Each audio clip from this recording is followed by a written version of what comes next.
Alors, bonjour tout le monde. Bon midi. Charles Milliard, PDG de la Fédération des chambres de commerce du Québec. Je vous remercie d'être avec nous.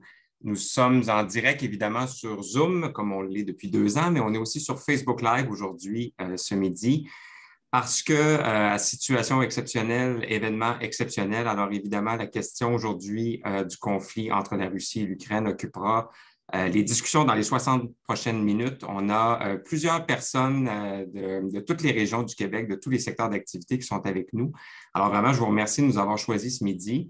Évidemment, c'est un événement qu'on a organisé un peu abruptement compte tenu de la situation qui perdure donc en Europe et en Russie depuis le 24 février dernier. Alors, ça ne prenait que la guerre, je pense, pour réussir à occulter la pandémie qui occupe tous nos journaux et nos médias depuis 2 ans. Et malheureusement, c'est ce qui se passe et c'est ce qui sème la consternation et l'inquiétude, évidemment, sur toute la planète actuellement. Les conséquences, elles sont évidemment humaines, politiques, environnementales, mais elles sont aussi, et ce sera l'enjeu majeur aujourd'hui, économiques. Et on peut peut-être parler aussi, et le terme est peut-être mal utilisé, je le fais très respectueusement, mais on peut peut-être parler d'opportunités aussi pour un pays comme le Canada, qui évidemment joue un rôle important sur la scène internationale, mais qui est aussi un producteur de ressources naturelles et de biens, de matières premières, si on veut. Et compte tenu de l'importance de la Russie sur l'échiquier économique mondial, bien, il y a peut-être un certain nombre d'opportunités ou en tout cas de réalités à prendre en compte. Et on en discutera avec nos experts aujourd'hui. On sait comment la Russie est une puissance, bien sûr, militaire, mais aussi énergétique, aussi agroalimentaire, qui n'est peut-être pas nécessairement connue de la plupart des gens ici. Et évidemment, les sanctions économiques actuelles viennent couper la Russie de plusieurs marchés et c'est ce qui rend peut-être la situation à tout le moins intéressante pour le Canada. Alors aujourd'hui, notre angle d'approche, on a invité deux experts, donc à la fois sur les questions géopolitiques et sur les questions économiques. Donc, je leur céderai la parole pour une allocution de 10 à 15 minutes chacun. Et par la suite, comme on aime le faire à la Fédération, donc on aura une période d'échange. Alors, d'ores et déjà, là, je vous invite à lever la main. Si vous avez des questions, on fait ça en toute camaraderie. Il y a pas de gêne, il n'y a pas de questions niaiseuses aussi, comme on dit. Alors, n'hésitez pas à lever la main ou à écrire vos questions dans la section Q&A et ça me fera plaisir de les lire. Je vous avoue, par contre, j'aurais une préférence pour un peu plus d'interaction et on pourra donc entendre vos questions en direct.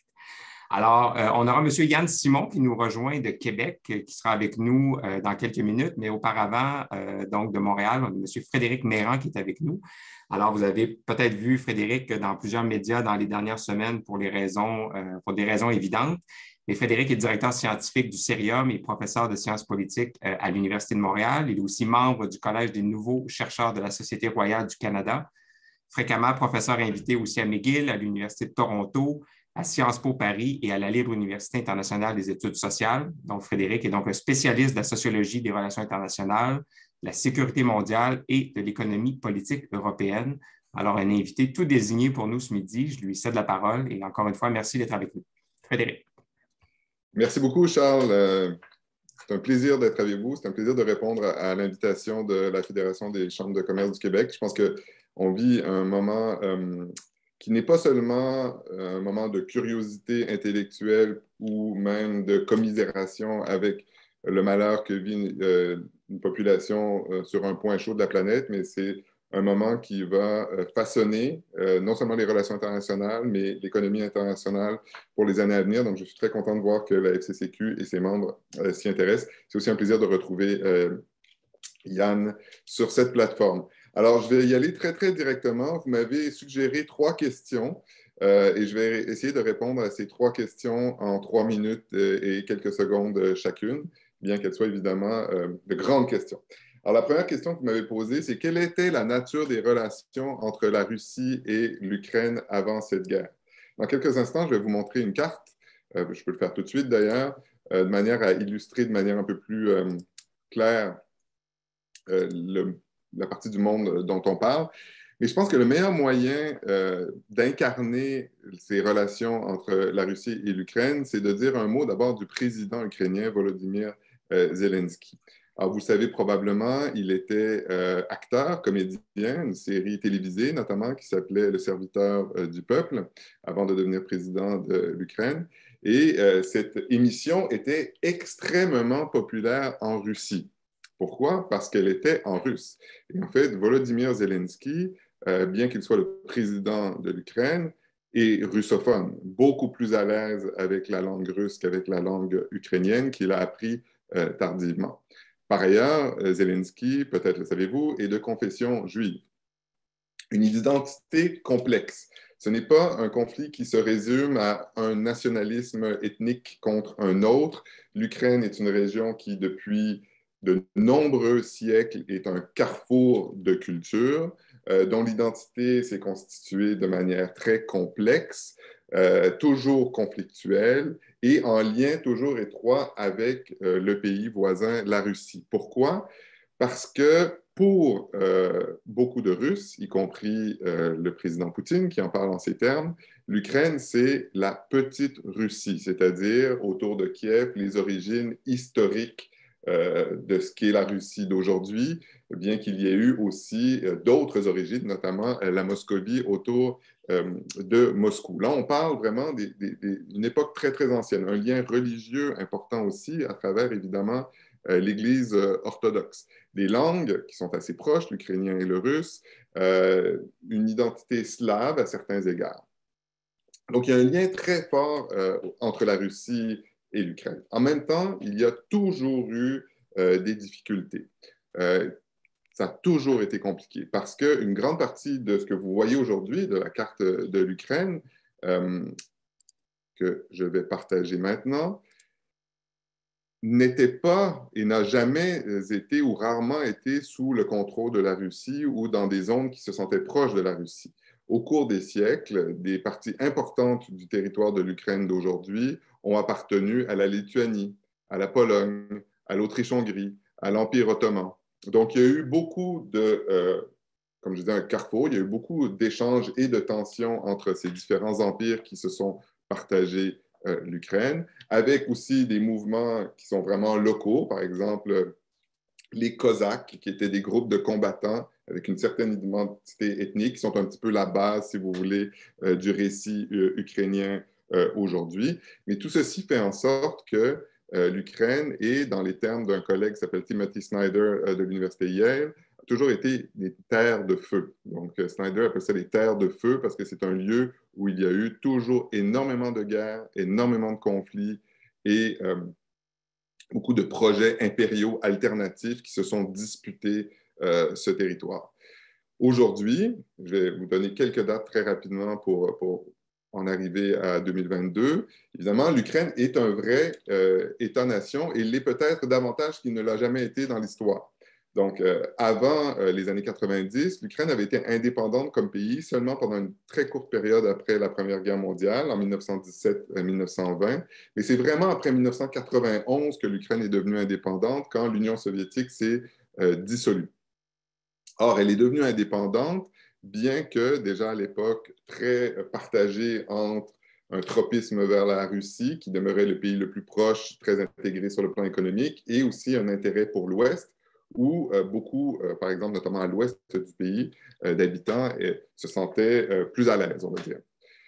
Donc, pays divisé, qui s'est démocratisé, qui s'est modernisé dans une certaine mesure, qui a hérité de territoires à l'époque, en 1991, qui n'étaient pas historiquement en Ukraine, comme par exemple la Crimée. Donc, cette petite péninsule rouge que vous voyez dans la mer du Nord, elle était effectivement russe, de Russie, et elle avait été donnée à l'Ukraine alors que l'Ukraine faisait partie de l'Union soviétique. Ça fait partie des griefs aujourd'hui de Poutine qui dit c'est l'Union soviétique qui a donné à l'Ukraine tous ces territoires qui auraient dû nous appartenir. J'accélère dans le temps. 2004, il y a déjà ce qu'on appelle la révolution orange. Un gouvernement, disons un président, pardon, est élu dans des conditions douteuses avec le soutien de la Russie. Il y a des manifestations populaires très importantes. C'est la première fois depuis l'arrivée de Poutine au pouvoir qu'il y a un mouvement dans un des pays voisins de la Russie qui semble s'opposer à l'influence russe et notamment à l'autoritarisme, un mouvement qui se veut très démocratique. Ça va se reproduire en 2014, lorsque le même président qui avait été contesté en 2004 essaie de se rapprocher à son tour de la Russie. Nouveau mouvement populaire qu'on a appelé Euromaïdan. Et c'est le moment où la Russie, pour la première fois, intervient directement militairement en Ukraine depuis son indépendance. Vous connaissez l'histoire. Elle reprend la Crimée, qui était une région véritablement proche de la Russie, où il y avait la flotte navale russe de mer du Noir, mais aussi des régions à l'est, le Donetsk, Luhansk, donc des régions auxquelles nous nous sommes tous habitués, dont nous nous sommes tous habitués à voir les noms, où des forces pro-russes irrégulières, mais soutenues par la Russie, finalement, déclenchent une guerre civile sur les territoires ukrainiens. Donc, l'Ukraine est en guerre civile, mais localisée depuis 2014, ou était en guerre civile localisée depuis 2014.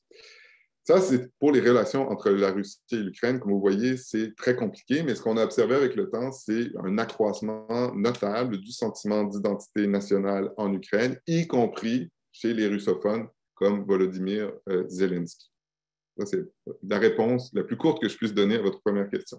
Je vais essayer de donner une réponse à la deuxième question maintenant, qui était de savoir pourquoi la Russie s'en prend-elle à l'Ukraine aujourd'hui plutôt qu'à d'autres pays voisins. Déjà, en regardant la carte, vous voyez la taille de l'Ukraine. C'est un pays de 42 millions d'habitants qui est au centre de l'Europe de l'Est, qui occupe une place stratégique sur le plan militaire, mais aussi sur le plan, pourrait-on dire, géopolitique et idéologique, puisqu'il incarne ce déchirement entre, disons, un Est qui est plutôt tenté par la Russie et par l'autoritarisme. Presque tous les pays à l'Est sont des régimes autoritaires.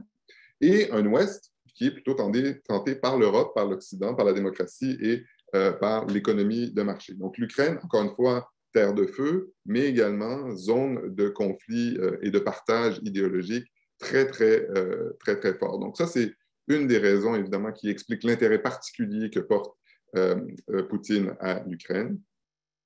Il y a d'autres raisons, évidemment. Et la raison principale, c'est que l'Ukraine, c'est un peu les joyaux de la couronne pour une stratégie impériale comme celle de Vladimir Poutine, qui est de reconquête de ce qu'il considère comme étant la zone d'influence naturelle de la Russie, c'est-à-dire l'ex-Union soviétique et un peu plus. L'Ukraine, c'est vraiment le gros morceau avec le Bélarus. Il y a beaucoup de raisons plus ponctuelles pour lesquelles Poutine a décidé d'intervenir maintenant, on pourra en parler plus tard, mais disons que l'idée selon laquelle la Russie allait un jour essayer de ramener l'Ukraine dans son giron, ça, on l'a toujours pensé. Ce que peu de gens ont vu venir, c'était l'agressivité et la brutalité avec laquelle Vladimir Poutine déciderait non pas d'essayer de continuer à influencer l'Ukraine ou de continuer à animer des mouvements séparatistes en Ukraine, de manière à éviter que l'Ukraine ne se rapproche trop de l'Occident, mais qu'il déciderait carrément de reconquérir toute l'Ukraine, de décapiter le gouvernement et de mettre deux options en ce qui le concerne sur la table. Soit l'Ukraine est intégrée de nouveau à la Russie, soit elle sera un État complètement détruit et à la merci de la Russie pendant de nombreuses années. Alors, ce qui m'amène... Et puis, on pourra revenir sur la carte, mais on n'a peut-être pas le temps. Troisième question. La Russie a connu d'autres guerres depuis 30 ans. Tchétchénie, Géorgie, Crimée, Donbass. Qu'est-ce qui est différent cette fois-ci? Bon, d'abord, la Tchétchénie, c'était une guerre interne, puisque la Tchétchénie faisait partie de la Russie. Donc, c'est les moments où la Russie a décidé d'écraser des tentations, disons, autonomistes sur son territoire. La Géorgie, c'était un peu, si vous voulez, le scénario à l'ukrainienne, mais en 2008, sur une échelle beaucoup plus petite. En fait, ce qu'il faut voir, c'est que partout dans l'ancienne Union soviétique, il y a ce qu'on appelle des conflits gelés. La Moldavie, que vous voyez à côté de l'Ukraine, une partie de son territoire est occupée depuis 1991 par les forces russes, de manière illégale. C'est le cas également en Géorgie. On sait maintenant qu'au Bélarus, il y a aussi des forces russes très importantes.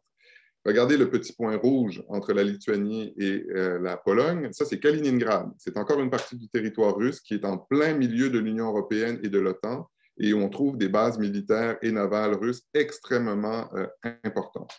Tout ce que ceci montre, c'est que la Russie a gardé, si vous voulez, des traces de son empire dans des territoires qui sont soit devenus indépendants, comme l'Ukraine ou la Moldavie, soit qui, comme Kaliningrad, sont restés sous son emprise. Dans beaucoup de ces pays, il y a des minorités russophones. Et ça s'applique aussi à un certain nombre de pays baltes, comme l'Estonie, par exemple, et la Lettonie, où il y a des minorités russophones très importantes, que la Russie, qui sont elles aussi les héritières de l'Empire, qui sont restées là après que la Russie se soit retirée, et que la Russie instrumentalise depuis très, très longtemps. Donc ça, c'est un portrait qui est général. Et la raison pour laquelle, je vais terminer là-dessus, évidemment, l'Ukraine est un enjeu plus important que les autres, c'est parce qu'il y a derrière la possibilité de l'adhésion de l'Ukraine à l'OTAN, qui constituerait pour Vladimir Poutine une forme d'encerclement ou d'ultime affront inacceptable du point de vue de la Russie, qui a accepté dans les années 90, alors qu'elle était en état de faiblesse, qu'un certain nombre de pays, notamment les pays baltes, se joignent à l'OTAN, mais qui ne veut pas que ça aille plus loin. Et donc, je vais m'arrêter ici, mais évidemment, l'Ukraine, c'est sa dimension stratégique qui est fondamentale. Et Poutine, en envahissant l'Ukraine de la manière qu'il l'a fait, il a donné à l'Ukraine une dimension encore plus stratégique, puisque maintenant, on parle de la possibilité d'une confrontation directe entre l'OTAN et la Russie. Pour la première fois en l'histoire, même pendant la guerre froide, ce n'est pas un scénario qui a été vraiment évoqué sérieusement. Et donc, on est dans une situation qui est extrêmement grave du fait de l'intervention russe en Ukraine. Je m'arrête ici et j'ai hâte d'entendre ce que Yann Simon a à dire sur la dimension économique. Merci de votre attention. Excellent, merci beaucoup, M. Méran. On peut parfait départager. Merci d'avoir mis en valeur aussi les éléments linguistiques autour de ce conflit-là, parce qu'effectivement, c'est peut-être des informations qui sont moins connues. D'ailleurs, plusieurs ont appris, comme moi d'ailleurs, que Kiev est une appellation russe de la capitale ukrainienne et que Kiev est une appellation qui est plus respectueuse probablement de la culture ukrainienne en ce moment. Alors, écoutez, ça amène plusieurs questions, mais auparavant, je vais céder la parole à notre prochain invité. Je vous rappelle que vous pouvez lever la main pour poser des questions dans quelques minutes. Alors, je vous présente M. Yann Simon, qui est professeur titulaire de stratégie à la Faculté des sciences d'administration de l'Université Laval, donc à Québec. Il est membre du Centre interuniversitaire de recherche sur les réseaux d'entreprises, la logistique et le transport. Il a enseigné à plusieurs cadres supérieurs sur 4 continents, notamment sur les aspects stratégiques touchant les chaînes d'approvisionnement. Et ses champs de recherche sont sur les modèles d'affaires, la stratégie et les alliances dans un grand nombre d'industries. Alors, M. Simon, merci d'être avec nous et à vous la parole. Merci beaucoup à vous de votre invitation et merci d'avoir pensé à moi. Bonjour à Frédéric, c'est un plaisir que de partager la scène avec toi, mon cher, parce que Frédéric et moi, nous sommes déjà croisés dans plusieurs forums et avons déjà été sur des tables rondes ensemble. Donc, en toute transparence d'information, le milieu universitaire québécois se connaît bien. Et donc, c'est un plaisir que de vous parler de cette problématique qui est très, très importante parce que jusqu'à la fin février, on parlait assez peu de nos relations avec la Russie ou l'Ukraine sur le plan économique parce qu'on avait beaucoup d'a priori, on tenait beaucoup de choses pour acquises. La relation économique avec la Russie est-elle importante? La réponse, c'est oui, plus que non. C'est-à-dire que c'est très difficile de se débrancher de la Russie. On le voit dans l'économie mondiale actuellement. Juste pour vous donner une petite idée de l'importance de la Russie dans l'économie mondiale avant qu'on parle de son importance pour le Canada et le Québec, la Russie est quand même, en termes d'exportateurs de marchandises, elle est au 16e rang des exportateurs de marchandises et c'est le 21e importateur du monde. Donc, c'est une économie à ne pas négliger. En produit intérieur brut, là, tout dépendant des sources que vous regardez, vous vous apercevrez que la Russie est à peu près la 11e économie du monde, là, tout dépendant des classements là, et de quelle catégorie de statistiques là, vous souhaitez comptabiliser dans vos classements. Ceci étant dit, la Russie est déjà une économie qui est habituée aux sanctions, puisqu'avec l'annexion de la Crimée, eh bien, il y avait déjà un package, si vous me passez l'anglicisme, de sanctions qui avait été voté et appliqué par plusieurs pays. Donc, l'économie russe n'est pas celle qu'elle était avant 2014, mais il est clair que celle d'aujourd'hui n'est pas celle qu'on voyait avant le 24 février. Et donc, en termes d'importance de la Russie dans l'économie mondiale, vous devez savoir que la Russie est quand même dans à peu près, les exportations russes, là, pardon, se retrouvent dans à peu près 40 des chaînes de valeur mondiales. Donc, c'est un pays qui n'est à ne pas négliger. Qu'on pense, par exemple, bon, au pétrole, qu'on pense bien évidemment au gaz, aux produits miniers comme la potasse, dont le Canada est un grand producteur, mais le Canada ne suffirait pas à lui seul à approvisionner les marchés mondiaux. La Russie aussi, elle exporte beaucoup de produits manufacturiers, je dirais relativement peu vers chez nous, mais pour les pays, je m'excuse d'utiliser l'expression, mais disons satellites ou limitrophes, la Russie est une source importante de biens manufacturés et aussi de produits agricoles. Elle importe beaucoup de produits manufacturés, cette Russie, notamment de l'Occident, beaucoup de l'Union européenne et des biens et services aux teneurs fortement technologiques des États-Unis aussi. C'est pourquoi la position du président Biden et l'arrêt des exportations technologiques, entre guillemets, par l'administration américaine ont une si grande importance par les temps qui courent. Bien évidemment, elle importe aussi des produits agricoles et des dérivés de produits pétroliers. Quand vous examinez l'économie russe, vous vous apercevez que c'est une économie où il y a quand même passablement de réexportation. Donc, vous voyez là consacrer son importance dans les chaînes de valeur mondiales. Pour le Canada, bien évidemment, plus précisément, on voit que on est un importateur de nourriture russe. Pensez à vos boissons préférées qui ne sont plus en SAQ maintenant, mais pour lesquelles nous avons des substituts québécois. Pensez aussi à certains autres types de produits alimentaires, des carburants, des dérivés de carburants aussi.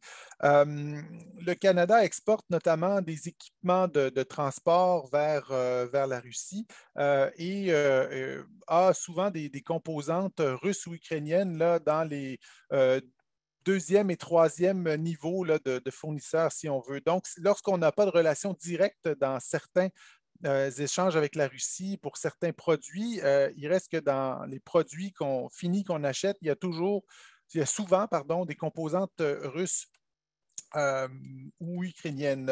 Pour être plus précis pour le Québec, ce que ça veut dire, hein, le MEI d'ailleurs a fort à propos publié en mars dernier, c'est-à-dire il n'y a pas très longtemps, ne me citez pas sur la date, mais a publié il n'y a pas très longtemps une note économique.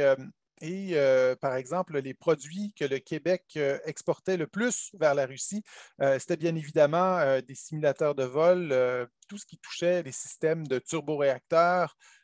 Vous avez différentes machines spécialisées parce qu'on a des entreprises ici qui sont très, très fortes sur le plan manufacturier. Bien évidemment, des avions. Et aussi des valves, articles de robinetterie et autres. Ces éléments-là, juste en nommant hein, les exportations, ben, vous avez déjà une idée du bassin d'entreprises québécoises qui est touché. Les CAE, les bombardiers, les entreprises de conception spécialisée. Vous avez énormément aussi de services qui sont touchés par ça. Au chapitre des importations, bien évidemment, bon, les dérivés de pétrole, les produits pétroliers raffinés, les pneus, les engrais aussi, bon, des combustibles, voire même bon, de l'argent ou des produits contenant de l'argent. Et donc, vous avez une relation qui fait qu'on peut difficilement se passer de la Russie à plusieurs égards à cause d'imperfections dans les chaînes de valeur mondiale et dans les réseaux de distribution mondiaux. Donc, dans les secteurs qui sont fortement touchés, ben, on a partiellement répondu à la question déjà, mais vous devez savoir que tous les secteurs qui ont des chaînes de valeur mondiale risquent de se voir touchés par cette situation-là. Pensez par exemple aux produits alimentaires.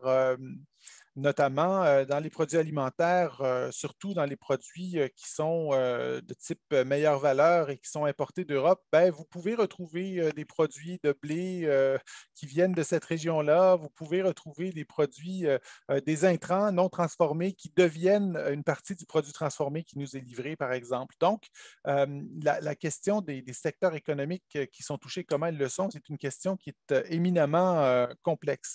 Par ailleurs, hein, dans le contexte, est-ce que les entreprises devraient aussi faire attention à leurs activités dans les pays voisins de la Russie? La réponse, c'est oui. Au sens où vous aurez compris qu'avec les sanctions qui ont été imposées à la Russie, pas que celles de 2014, mais bien évidemment les nouvelles qui frappent très fort, le débranchement de la Russie du système SWIFT, le retrait éventuel de la Russie de son statut de nation la plus favorisée lorsqu'elle commerce avec le Canada et les États-Unis. Vous avez un éventuel potentiel défaut russe sur ces obligations financières qui pourrait avoir des impacts très importants. Par exemple, des entreprises comme PIMCO, qui sont de grandes entreprises du monde de la finance, risquent de s'en ressentir. Société Générale en France aussi. Et donc, vous avez ces grands joueurs de la finance qui risquent, eux, d'être affectés par la situation et par effet de ricochet aussi, nous toucher, nous. Par ailleurs, que pouvez-vous faire hein, comme entreprise dans une telle situation? Et là, je n'énumérerai pas toutes les sanctions et toutes les contraintes, mais certains d'entre vous avaient sans doute déjà constaté que de recevoir un paiement de votre client russe ou d'envoyer un paiement vers un fournisseur russe devenu très, très compliqué, voire impossible. Vos employés qui voyagent ne peuvent plus le faire, quoique vous avez sans doute remarqué que par miracle, entre guillemets, la Serbie est devenue une plaque tournante des voyageurs russes parce que l'addition de vols, l'ajout des vols à Belgrade, je vous dis, a été tout simplement étourdissante ces derniers temps. Et donc, comme entreprise, moi, je vous dirais qu'il y a certains gestes faciles à poser. D'abord, composer avec la hausse de l'incertitude, c'est-à-dire qu'il faut être bien conscient qu'on est devant une forte contraction de l'économie russe. JP Morgan parle de 35 là, de trimestre à trimestre par rapport à l'année passée. Sur une base annuelle, on parle de 7 à 10 là, selon, encore une fois, JP Morgan, Economist Intelligence Unit. Là, on est dans ces eaux-là. Deuxièmement, il y a un risque accru dans les chaînes d'approvisionnement. Pourquoi? Parce que vous avez énormément d'entreprises qui offrent des services logistiques. Pensez à CMA, CGM et autres grands logisticiens de ce monde qui ont des flottes de navires et qui sont essentiels aux chaînes d'approvisionnement mondiales. Eh bien, ces entreprises-là choisissent pour plusieurs raisons de ne plus faire affaire avec la Russie. Et donc, vous avez un contexte qui fait que vos approvisionnements, même en provenance d'Europe, voire d'Allemagne, risquent d'être affectés parce que, surprise, la Russie et l'Allemagne ont des économies qui sont malgré tout très liées et pas que sur le secteur de l'énergie. Vous avez à gérer aussi, troisièmement, les risques financiers de votre exposition à la Russie, les commandes qui ne seront pas réalisées ou qui ne seront pas payées.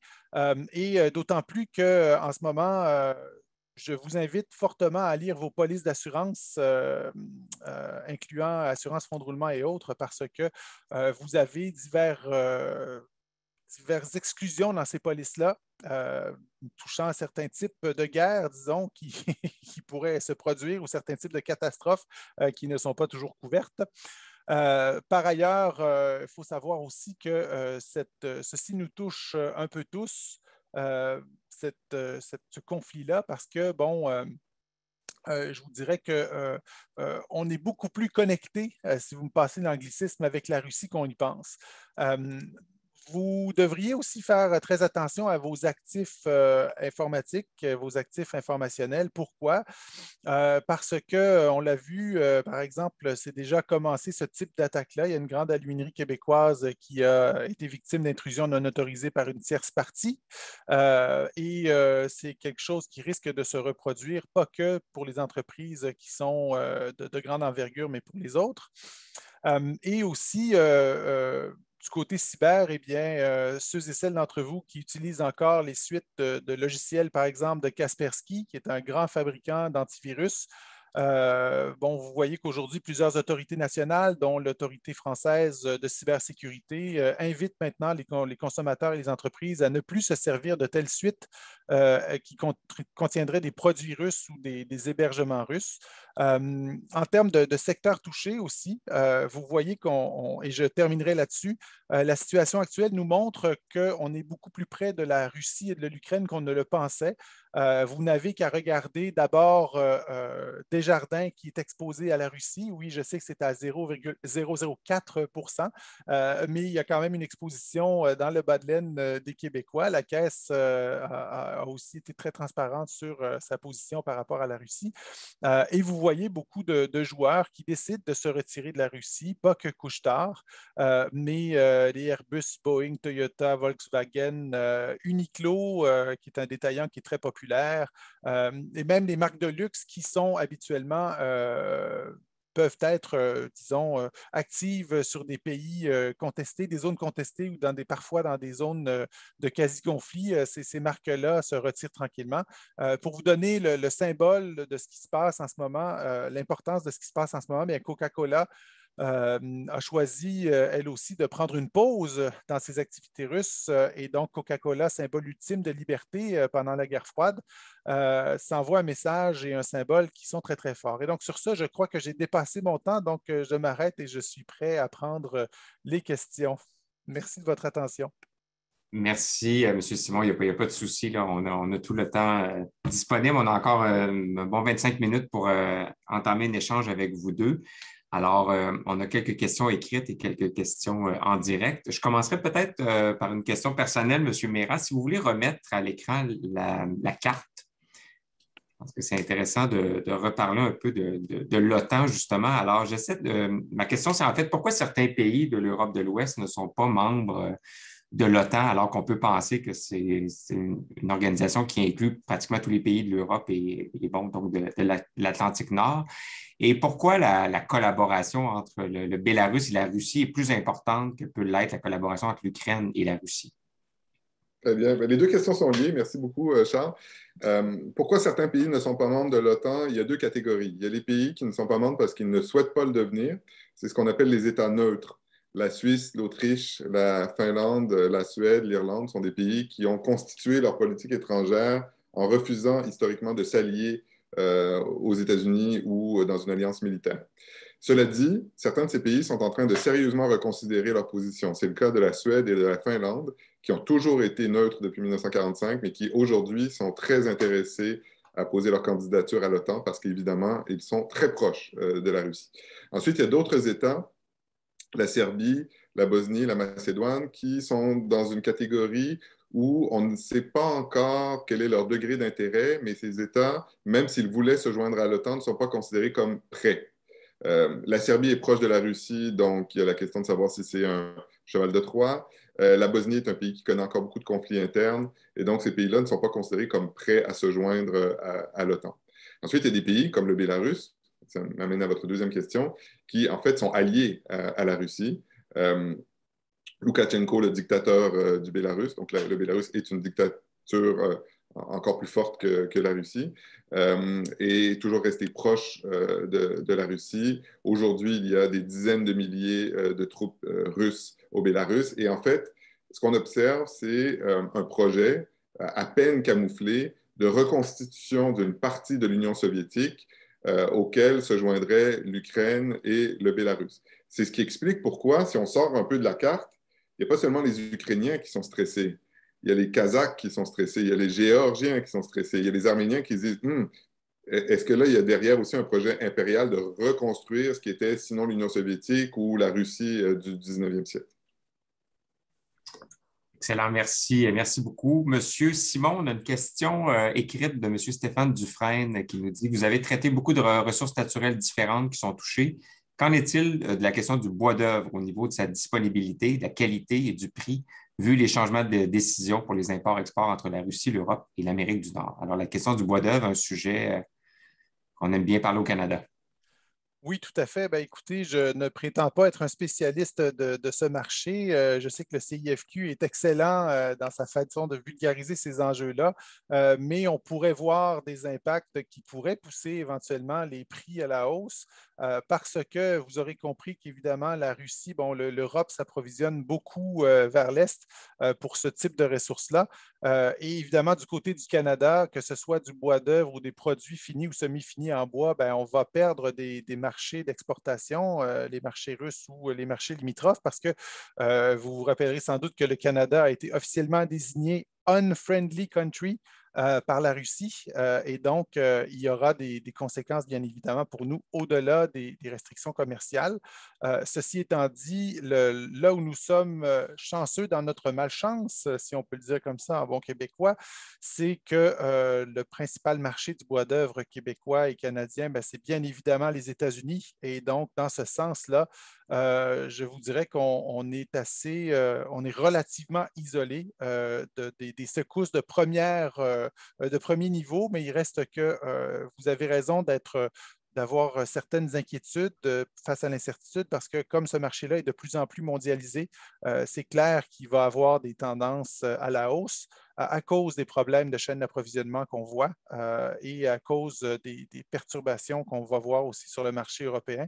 Parce qu'encore une fois, rappelons-le, les principaux partenaires commerciaux de la Russie, c'est au premier chef l'Union européenne et la Chine. Et l'Union européenne pardon, est loin devant la Chine. Par exemple, 40 des exportations russes se dirigent vers l'Union européenne et 34 des importations russes proviennent de l'Union européenne. Et donc, c'est pour ça que cette relation avec l'Italie, l'Allemagne, notamment, surtout l'Allemagne, elle est cruciale pour la Russie et pas que pour le pétrole, le gaz et les devises. Mais en ce moment, on parle beaucoup de pétrole, de gaz et de devises parce que c'est ce dont la Russie a besoin pour rester à flot. Excellent. Merci, M. Simon. On va poursuivre avec M. Sylvain Rassette qui est avec nous. Donc, si vous voulez activer votre caméra et vous présenter.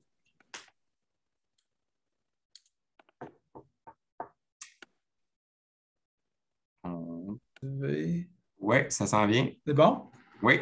Ben, la caméra n'est pas activée, Sylvain, mais on t'entend. Je vais essayer vidéo. Et voilà. Bon, voilà. Bonjour, bon. Mon nom est Sylvain Rassette, président de Salade Express. J'ai une question.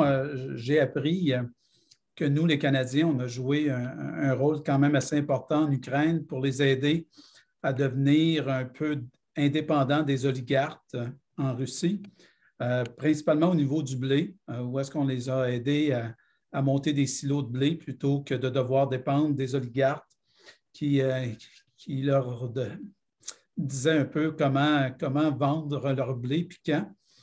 Là, évidemment, le marché va changer. J'ai l'impression que les oligarques vont revenir de l'avant et surtout que là, la Russie semble reprendre le contrôle au niveau du port, au niveau de Mariupol. Comment voyez-vous ça? Je ne pense pas qu'on va être capable de revenir où est-ce qu'on était il y a 4-5 mois parce que là, ça a une importance assez très importante au niveau de l'Europe, là, principalement. Au niveau du blé et puis de toutes les semences et puis potasse. Je ne sais pas qui est en mesure de pouvoir répondre à cette question-là. Puis j'avais une sous-question. C'est aussi en cas de traité entre la Russie et l'Ukraine, est-ce que les sanctions à ce moment-là vont tomber? Donc, évidemment, je sais qu'aucun de vous deux n'a une boule de cristal, mais ce serait intéressant d'avoir votre point de vue sur ces deux questions. Merci. Alors, qui veut se lancer? Je peux commencer, Yann, complète, si ça va. Alors, sur la question du blé, je ne vais pas me prononcer, mais ça va être pire que ça. C'est-à-dire que si la Russie arrive à ses fins, dans le meilleur scénario pour la Russie, pas pour les Ukrainiens, ils vont être dans une logique d'occupation. Donc, il faut s'imaginer la France sous la Deuxième Guerre mondiale occupée par les nazis. C'est ça la situation. Et donc, pour citer un spécialiste de la Russie, il va falloir se poser la question, le gouverneur nommé par les Russes contre l'opposition très, très large de la population ukrainienne, lorsque son secrétaire va lui servir une tasse de thé, voudra-t-il boire le thé lorsqu'il va démarrer sa voiture, est-ce qu'il ne va pas avoir une petite nervosité à l'idée de ce qui va se produire? Le scénario qui est, à mon avis, le plus envisageable s'il y a une occupation d'une partie ou de l'entièreté de l'Ukraine, c'est un scénario d'occupation qui va être un conflit larvé permanent. Alors, la question des oligarques est intéressante parce qu'effectivement, c'est un conflit qui est très propice à la corruption en général. Donc, on peut imaginer est-ce que ça va se produire. Mais si c'est le cas, de toute façon, les sanctions vont rester en place et je ne crois pas que le commerce avec l'Ukraine sera de toute façon envisageable pour un pays comme le Canada. Sur le plan légal, je ne peux pas imaginer que ça se produise.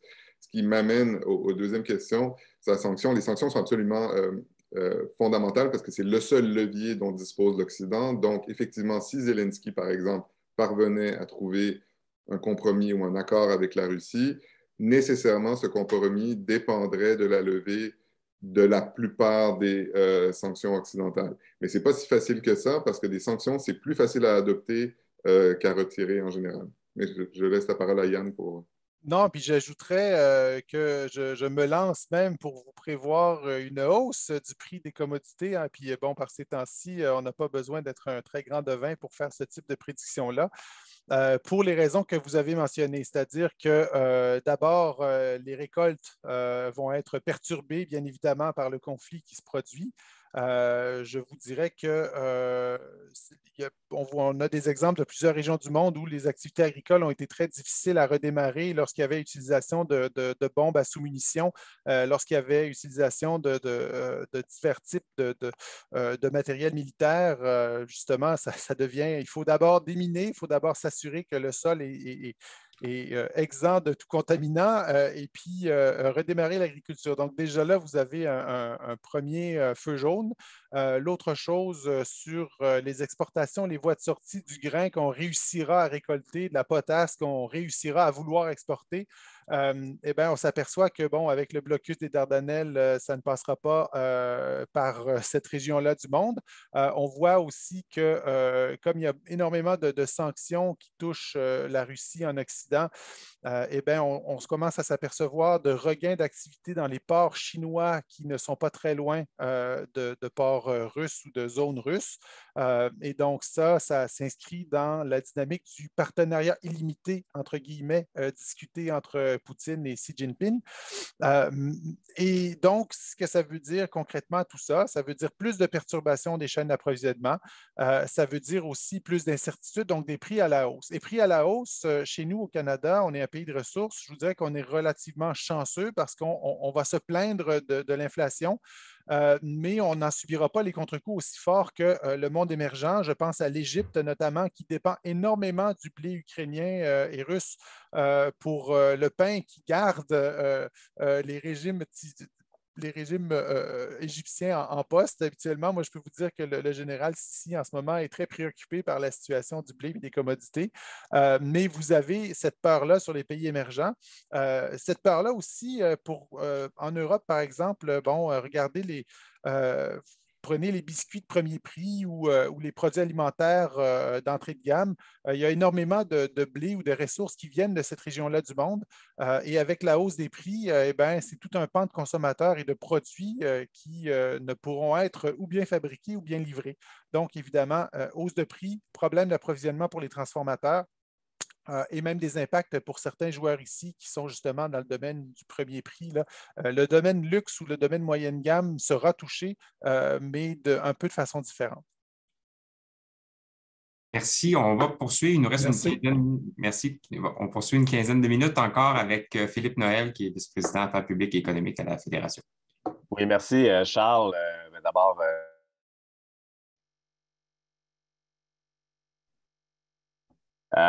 puis vous lui avez vraiment en partie répondu. Fait que peut-être je me limiterai à un commentaire parce que l'Ukraine, c'est quand même le quatrième exportateur de blé au monde.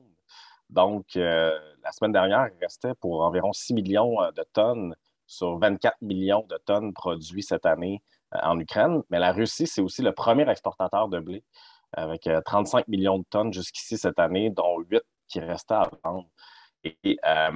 Et ma question touchait davantage sur la demande internationale. On sait évidemment, vous avez parlé de l'Europe, là, et la demande aussi en Égypte.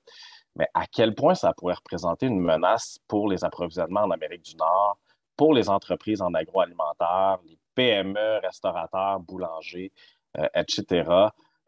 Considérant le fait qu'ici, on est un producteur de blé aussi, donc je me posais un peu cette question-là, peut-être en complémentaire à notre président du comité agroalimentaire, Sylvain Racette.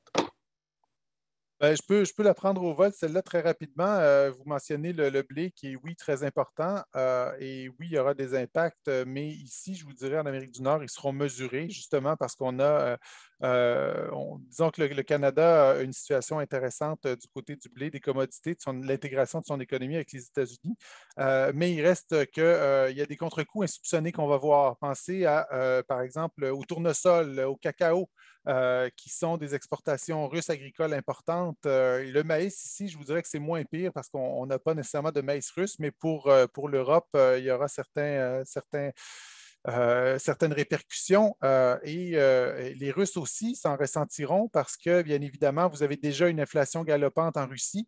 La Russie devra commencer à réfléchir à augmenter ses importations pour se nourrir et ces importations-là viendront difficilement d'Occident, viendront probablement plus facilement de l'Est.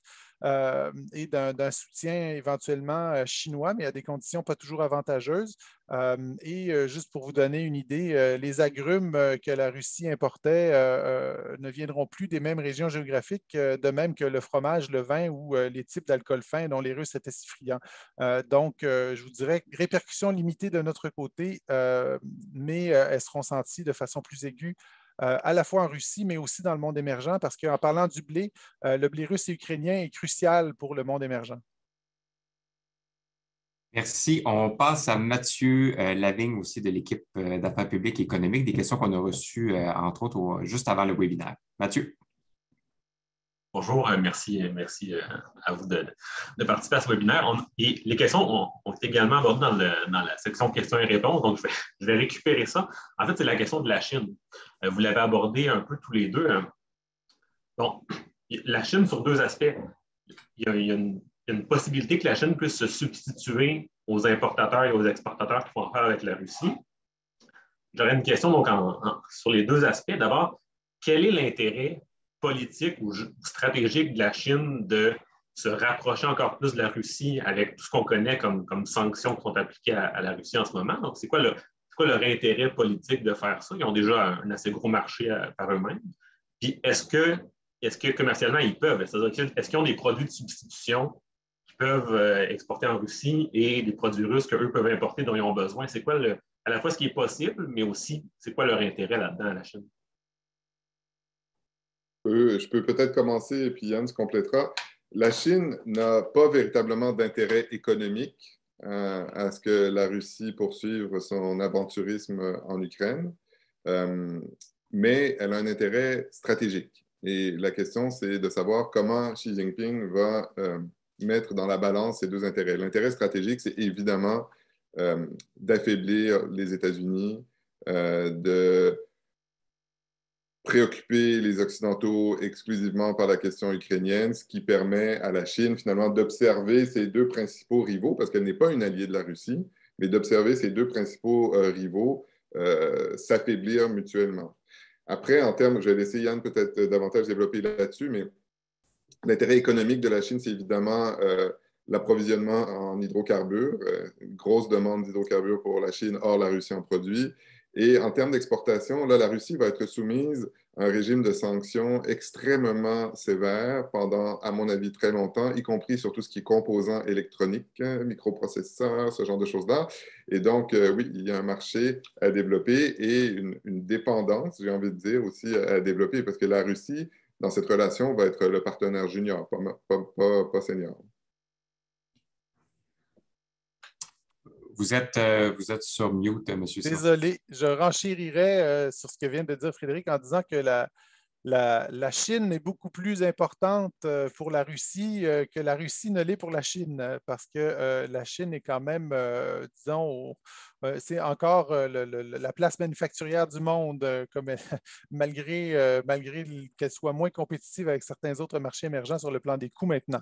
Ceci étant dit, la Chine, sur le plan économique, essaie de jouer, de ménager à la fois la chèvre et le chou. Elle souffle le chaud et le froid.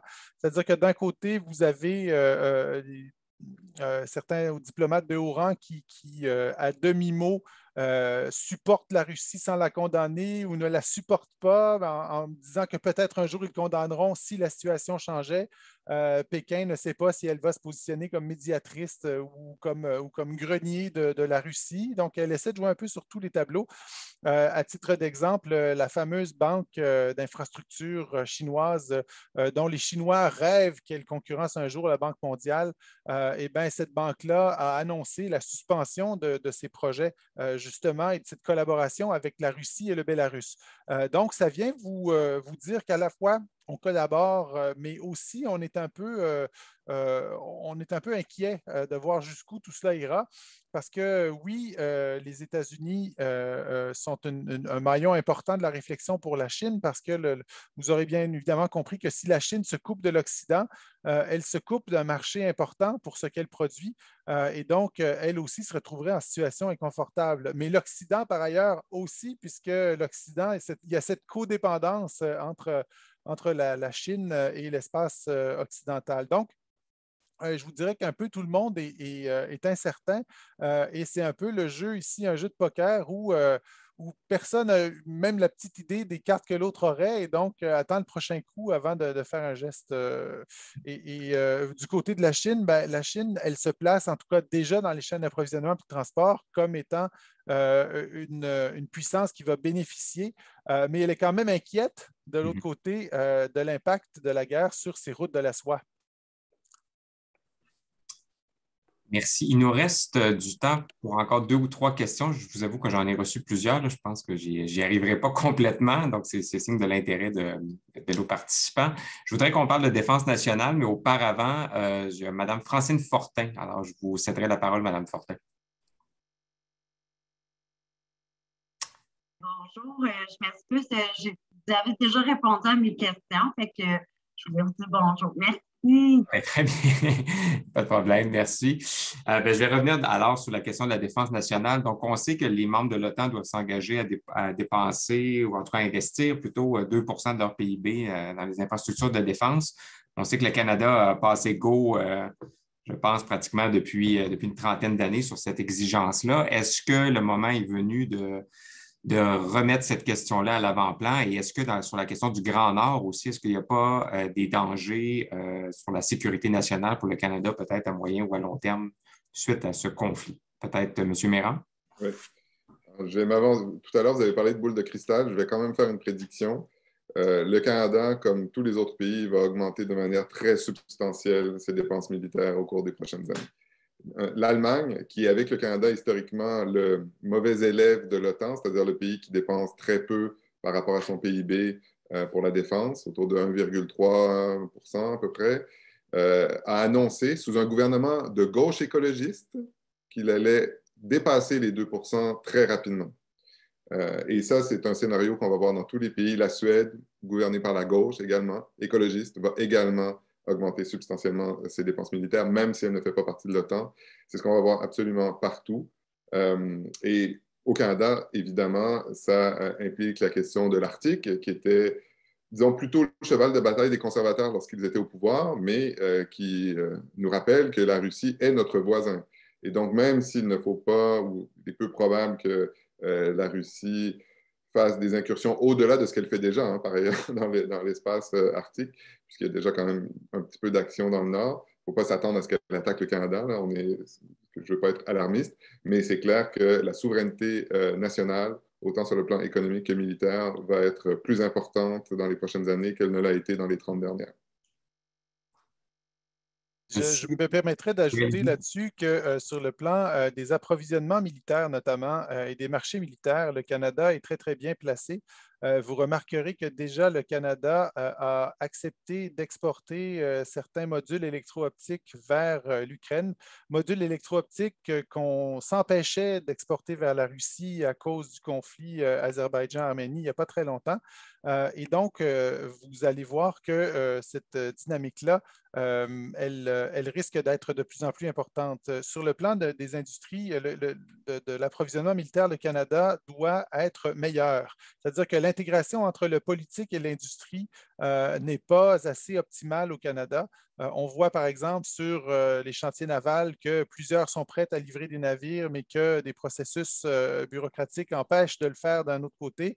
On le voit dans les acquisitions des chasseurs où là, il va falloir décider entre, d'une part, une chaîne d'approvisionnement concurrentielle comme le F-35 et plus aléatoire, où vous regardez le Gripen de Saab, où là, on promet Saab a déjà promis jusqu'à 150 % de retombées industrielles par rapport à l'investissement là, à certains de ses clients. Donc, il y a des différences très importantes là, entre les processus d'acquisition selon les pays, selon les matériels qui devront être résolus. Il faudra surtout que le Canada n'ait pas peur d'avoir une véritable politique industrielle, à la fois sur les industries à forte technologie, mais aussi sur les industries de défense, ce qui n'a pas été le cas récemment. Alors, écoutez, il nous reste quelques minutes. Deux dernières questions. La première pour M. Simon. Votre prédiction sur le prix de l'essence. On vous écoute. Ben, écoutez, incertitude et il faudrait bien évidemment s'habituer à des niveaux plus élevés, voire même réfléchir à des changements durables dans nos habitudes de mobilité parce que malheureusement, cette incertitude-là, elle risque de rester sur les marchés mondiaux. Et l'essence, c'est un produit qui est un bon prédicteur avancé de l'inflation, c'est-à-dire que vous voyez le prix de l'essence monter et quand vous le voyez monter, vous pouvez prévoir que dans quelques semaines, quelques mois, ces hausses-là seront aussi répercutées et incluses dans les prix de biens et des services que vous achetez. Donc, le cercle vicieux est enclenché. Malheureusement, un bon prédicteur, effectivement, de l'inflation à venir. Puis M. Gérald Filion, hier, à Tout le monde en parle, mentionnait aussi que la totalité pratiquement de l'essence au Canada provient du Canada et des États-Unis. Donc, ce n'est pas une conséquence directe de l'importation de produits russes. C'est davantage le fait des cours mondiaux de l'ensemble de ces ressources-là.